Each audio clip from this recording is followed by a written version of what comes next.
gentlemen, my name is Merry Minty, and welcome to my Oblivion ASMR playthrough. Now, I did one of these a fairly long time ago, and it was met with quite good results. Unfortunately, I for some reason stopped, and I think a fair few people that watched it were a bit upset, so if you're from that audience that watched my original ASMR playthrough, I do apologise. I'm going to try to have this series sort of go between whisper and soft spoken. If there is one that people like more so, then I will do that. But we shall see. The problem with Oblivion is that I suppose in some ways you couldn't really, I don't know, some parts of Oblivion can be quite sort of loud, a little bit less ASMR centred, and then other parts of it are perfect for ASMR. So we'll see how it goes. Hopefully you all enjoy it, and hopefully I have hopefully I've got the volume right. In fact, I should probably test this beforehand, but I'm going to go crazy and keep my fingers crossed that this works. So as you can see here, we have our different races. Now I'm going to play a male character. Oh my word, these all look very strange. Doesn't look as though the mod that I have installed is working. But isn't that typical? Oh no, it's very difficult to tell. I can't tell if it's working or not. I don't believe it is, because these guys all look very similar. Extremely similar, but we'll go along with it for now. So I have a mod installed that should basically make everyone look a little bit different, a little more appealing. The problem with Oblivion was that everyone had potato faces, pretty much. This doesn't look too potato-esque, so I could be wrong here, and the mod could be working. We'll see. So this is going to be a roleplay centred playthrough. So I'm going to be role-playing the character as best I can, and we're going to go on an adventure with him, and hopefully you all enjoy that and find it relaxing, whether it helps you sleep, whether it's just to relax or to sit back and chill with a cider. I could do with a cider right now. So anyway, we have the Imperials, which are essentially your human characters or human race, natives of the civilized cosmopolitan province of Cyrodiil. They have proved to be shrewd diplomats and traders. They are skilled with heavy armour and in the social skills and tend to favour the warrior classes. Now, Imperials are interesting, but I don't feel like I wish to be one, so we shall continue. This is a modded race. I'm not going to play them. As cool as they are, they have an extremely annoying ability called Detect Life, and I'm sure we will come across it during this playthrough. And when I show you it, I think you'll realise why I decided against them in the end. Now I could probably disable it, but I'm a little lazy, and I feel like a character like this walking through the world of Cyrodiil would be a little bit too off-kilter, and I think it would ruin the roleplay. So we won't be playing the chimer. I'm not a big fan of the Khajiit. I don't think many people are, unfortunately. So I won't be playing them, and my word, he's got a big nose. He's more marsupial than feline. Okay. We have the Nords, again, human characters, human race, not overly interested. Orcs, very generic. I'm going to have a problem with every race, I'm sure. Now these are added. Now the aliens are basically a race within Oblivion or Elder Scrolls in general that sort of died out. They're like historical. So I could play one, and it's certainly tempting. Can't seem to see the rest of the writing there, which is a little annoying, but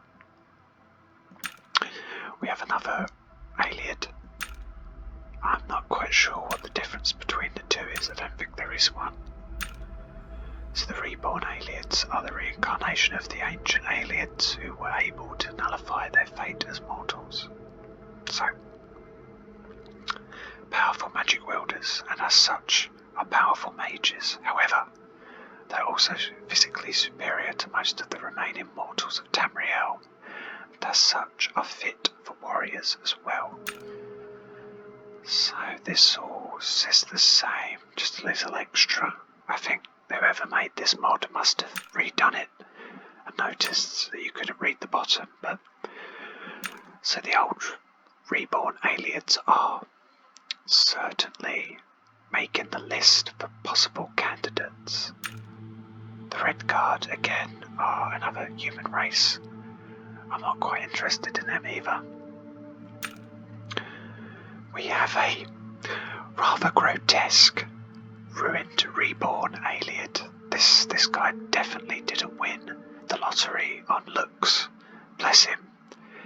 He looks like a cross between an elf and a goblin.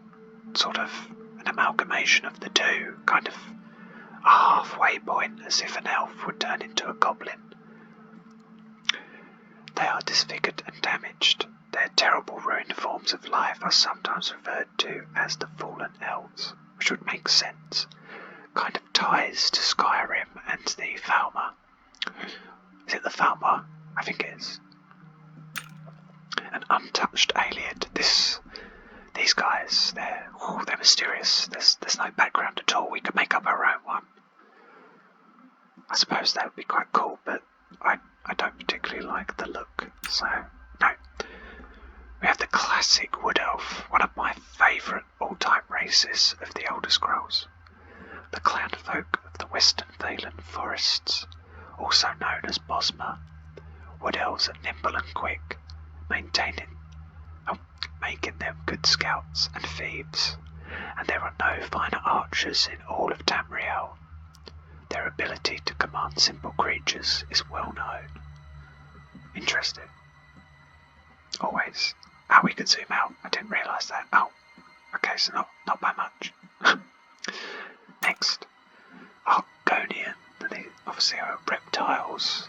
Not interested in Argonians, I'm afraid. They're, again, not a very light race from what I can tell. Unless you read the Lusty Argonian Maid, of course.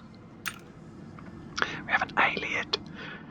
So, I'm not quite sure the difference between a reborn Ayleid is and a Ayleid, but we'll read it. Descendants of the old Mary that emigrated to Cyrodiil from Somerset Isle. The Ayleids were the first race to establish an empire in Tamriel.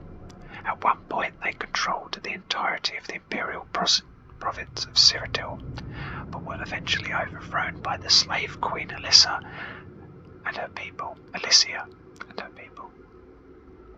So, he's kept his eyes. Not quite sure how that works, whether this is timeline-wise accurate or not, but he's made the list because he's interested. We have Bretons again, another human-like race that are good with magic, not overly interested. We have chimer, not quite sure what these are. Part of the mod, they're not part of the original races, so the chimer are ancestors of the modern Dunmer, or Dark Elves. They are dynamic, ambitious, long-lived elves devoted to fundamentalist ancestor worship. The chimer were well-rounded adventurers, and their worship of Daedra has granted them defensive and summoning abilities. Very interesting. He's certainly made the list, especially with that comb back. Fantastic hair. We have the Dark Elves, which quite renowned. I think a lot of people play them. And the same goes for the High Elves, very well known. And then we're back to our bog standard Imperials. Excuse me, I needed a sip of water. So, I think the chimer are definitely interesting. And the aliens are interesting. Difficult to know who to choose. What I do know of the aliens is they worshipped the Daedra over the Aedra. The difference between the two is you can think of the Daedra as the bad gods, or evil. Some of them are evil. Some of the Daedra are sort of in the middle, so they dabble in both, but they're still sort of considered evil. The Aedra are the good gods who, I believe, used their powers to create the world of Tamriel, and because they used a lot of their power, they're weaker than the Daedra. So the Daedra are like full-powered gods that can enter the world of Tamriel and do all sorts of things, whereas the Aedra, because they created Tamriel with most of their power, they can only subtly affect things. So, or they have to go through, what's the word I'm looking for? They need someone to see through their, they need like a middleman. It's probably the best way, with a lack of a better explanation. They need someone in the middle to pass on their blessings and use their powers against the Daedra. So, who shall be the lucky race? The Reborn are rather interesting, but I think they're a little out of place for roleplay.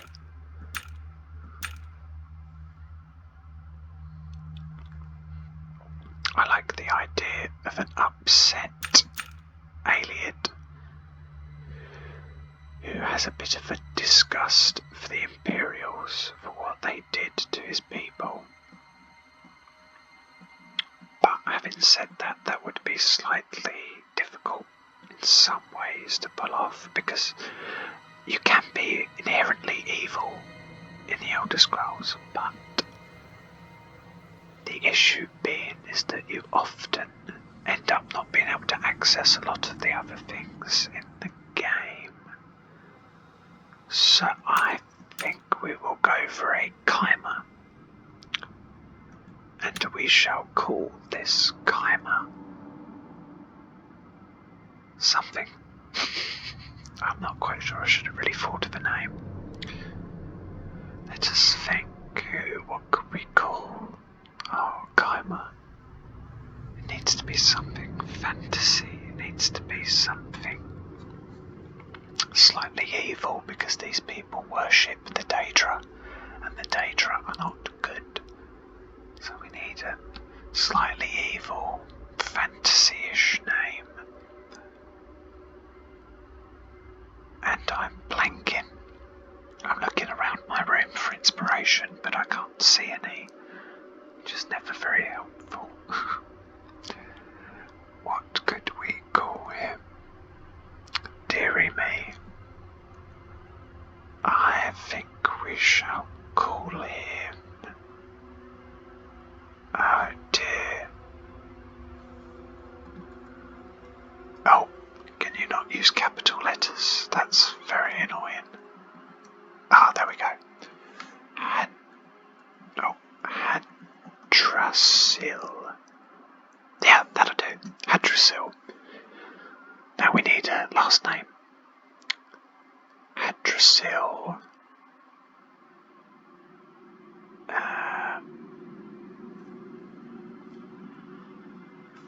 I think we will nick the name of the Wood Elves. Hadrasil Valenrot. It's not a very nice last name, but once I explain the kind of what we're going to get up to with this guy, I think you'll understand. So Hadrasil Valenrot.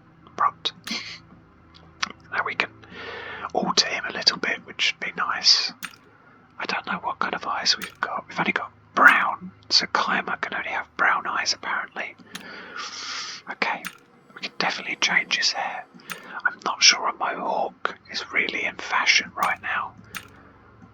So we'll certainly won't go with that. I don't think the punk look is going round either. So we need something that's... I'd like to make him look a little younger. I quite like the natural, to be honest. That works well. Is there like a natural but longer, perhaps? No, there isn't. Okay, so we will go with natural. And colour-wise, I'm not sure. These are dark elves in a sense, so they kind of should have... I mean, Auburn's quite nice. What else have we got? Copper, golden blonde, bright copper, mahogany, blue-black, dark brown, grey. Okay, I think we'll go with the... Actually, I quite like the rose blonde.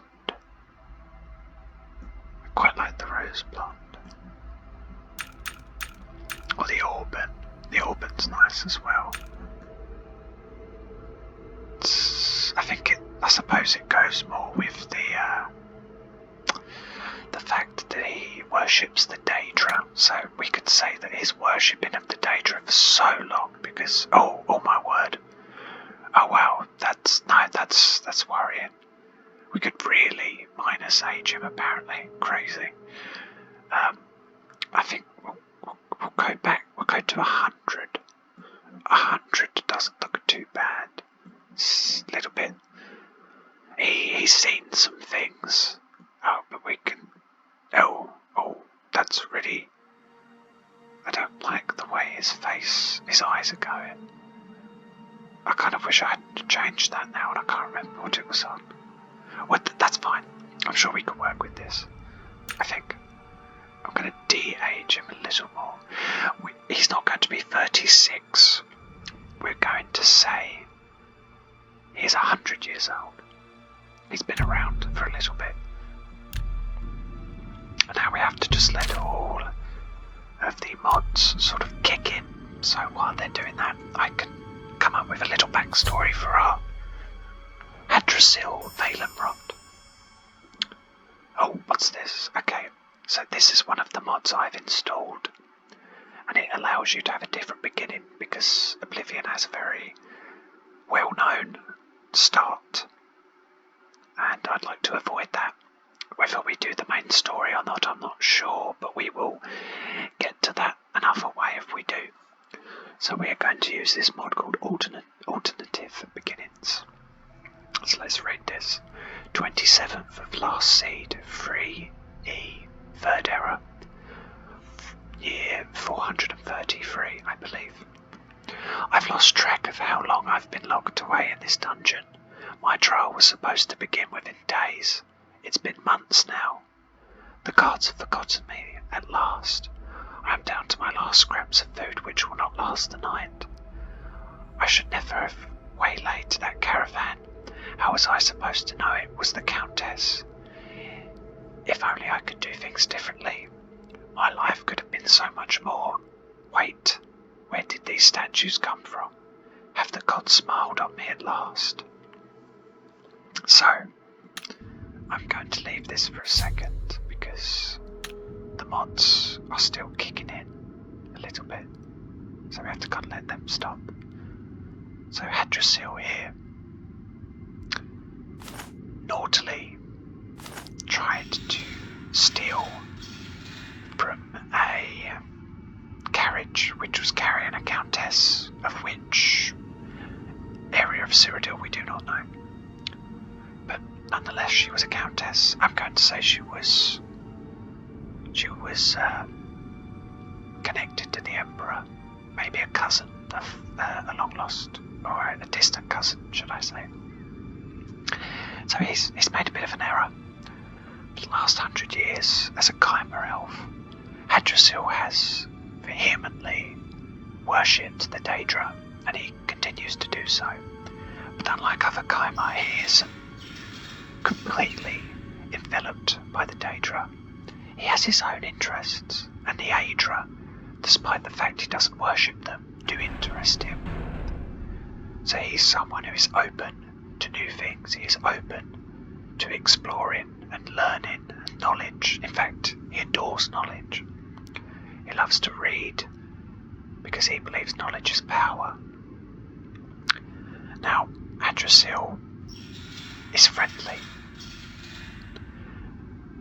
Whether or not this is a false sort of veil that he wears to make people believe he's friendly, I cannot comment on at this time. But he's friendly, at least at first.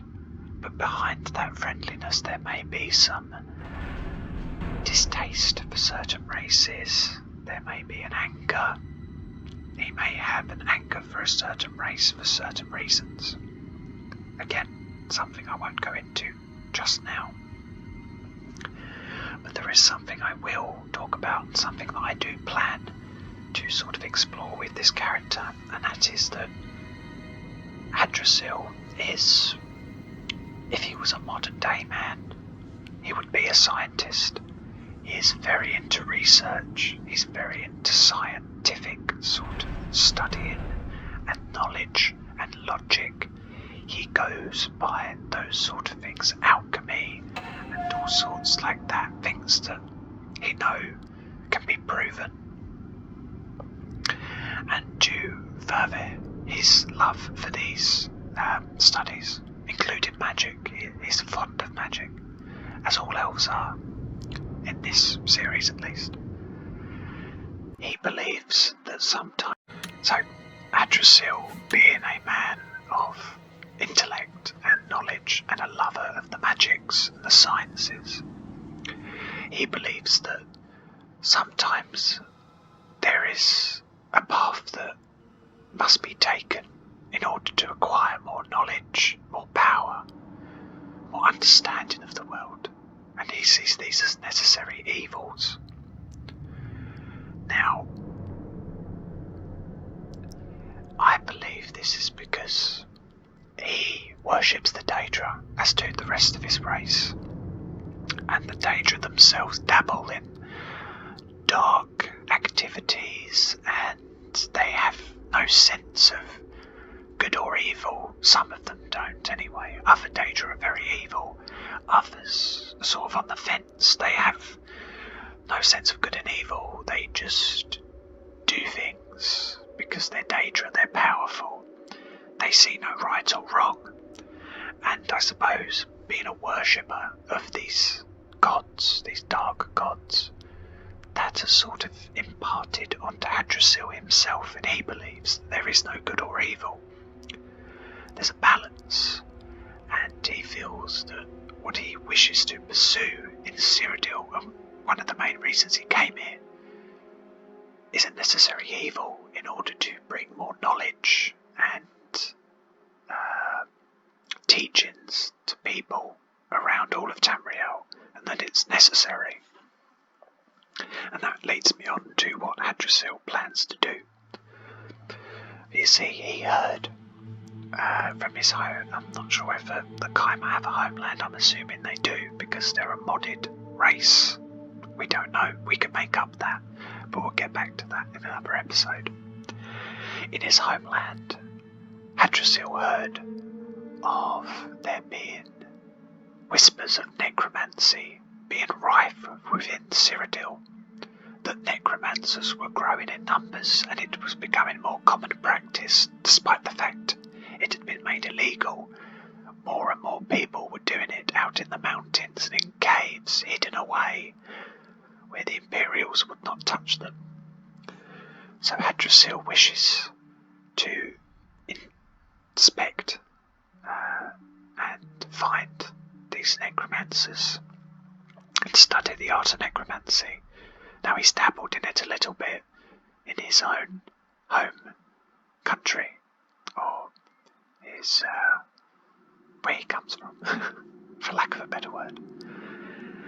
And it's not frowned upon there, but it is limited, as it is not a huge practice because they worship all Daedra. There's a lot of practices, so necromancy has sort of been pushed to the side, and because it is a dark activity, often activities like that thrive in places where they are not actually welcome, and that's what he's come to find in Cyrodiil. So that is why he travelled here. Now, he made a very silly mistake of attacking the Countess, but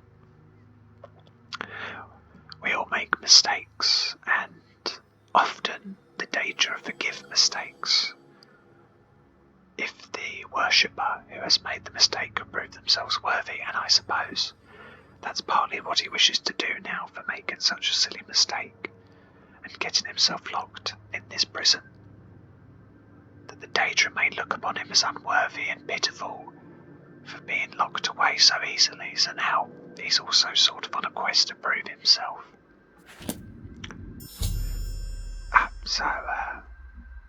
Okay, so this hadn't loaded, I suppose, when I saved. So he's in prison, and it's been a long couple months, but with these very strange statues having appeared, he feels he could be in luck. So what do we have here? We have with a man in imperial clothing. I believe that's the Akatosh. Was that the imperial symbol? Sword and a chain. Is that symbolism that his chains are broken, that he is free of this horrific, doomed, dark and danky prison cell where they drop the food in from above?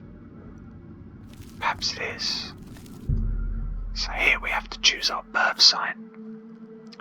I am going to say the statue whispers birth sign, as if to ask Hadrasil of what his birth sign is. Now, Hadrasil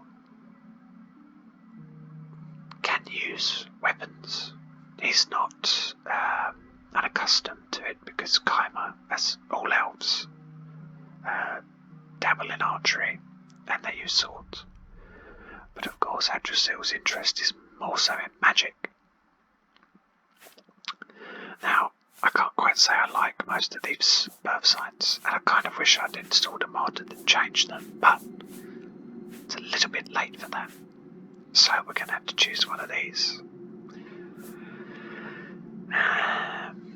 So what have we got? We've got the warrior, which I don't believe would be Hadrasil's first choice. In fact, I know that we have so many here and I could read them all, but I am probably going to go for the lady, who the lady's blessing confers bonuses of 10 points to your willpower and your endurance attributes. Now we could go for the Atronach, but I'm not as interested in him. We have the Lord, the Lover, the Ritual, the Serpent. Some of these are rather terrible. I suppose the Atronach would be a little bit more of a challenge. 100% weakness to magic, interesting. That would be a challenge. Oh, it's a big trade-off. Well, it's a difficult decision to be making. I suppose, having worshipped the Daedra, not quite sure whether that would have weakened his magicka or not. But I don't believe the birth sign is really reflecting the sort of person that Hadrasil is.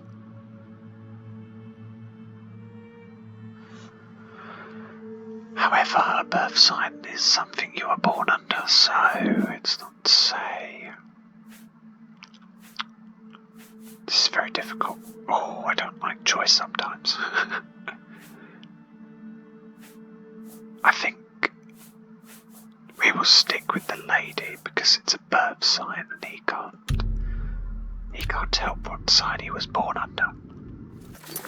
So just for those of you who don't know, willpower affects how quickly you regenerate magicka and how much fatigue you have. It governs the skills of destruction, alteration and restoration.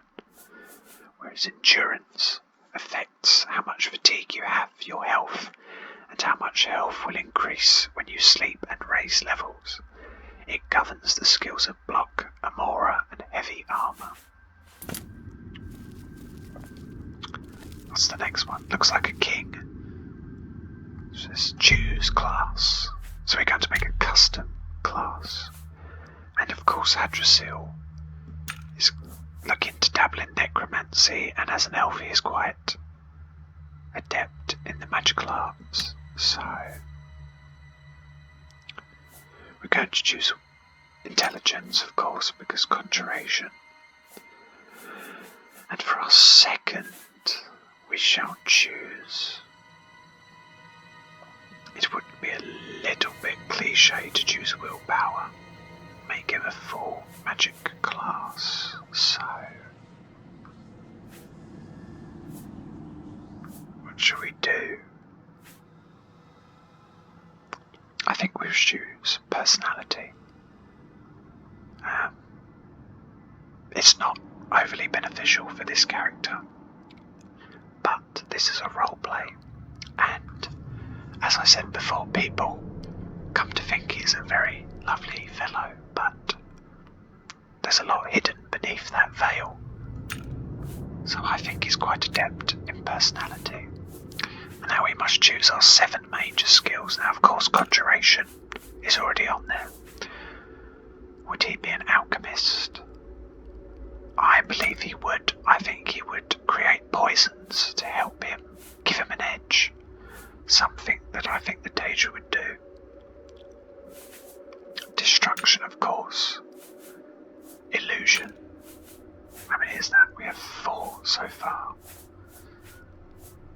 Speechcraft, I suppose, but I think he relies more on magic to alter people's perceptions of him. We're not going to choose marksman. Although most elves dabble in archery, he wasn't one for archery.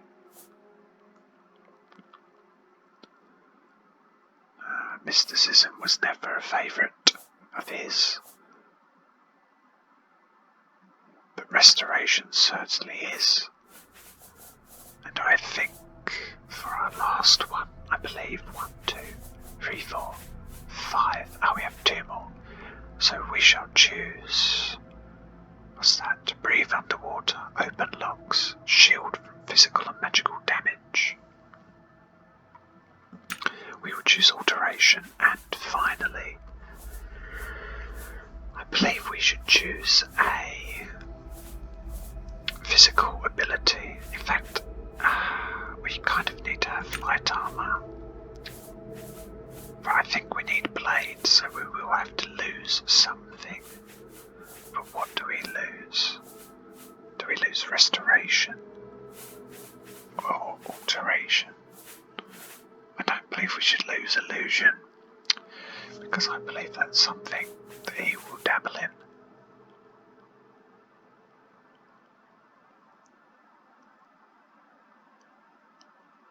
in.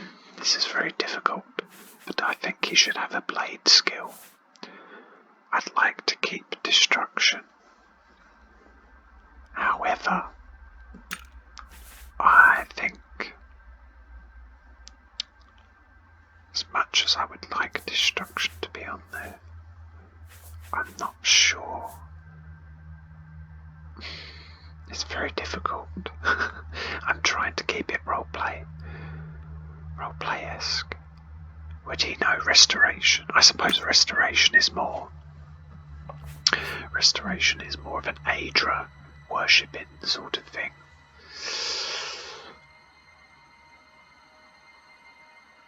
But then absorb a magical... Okay, we're going to go for restoration. We are going to ignore destruction, which I may come to regret. And we're going to pick blade. should we call this?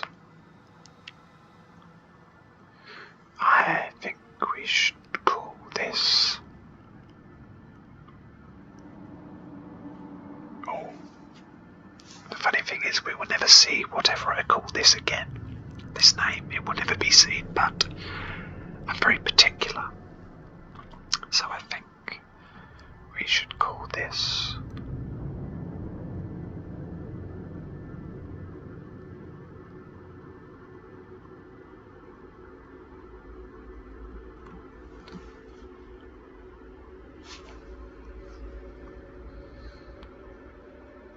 Oh, this is difficult.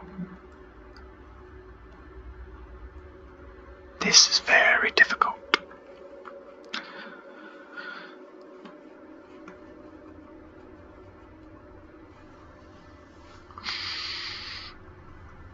Oh, I'm not quite sure. I think we would just go for...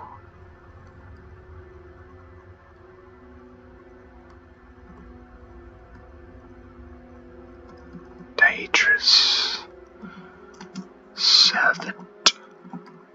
I think we should just go for that. I'm not sure whether that is the best name I could have come up with, but it'll do for now. Now the final one we have, and I'm going to quickly save, simply because the game could crash again, knowing my luck.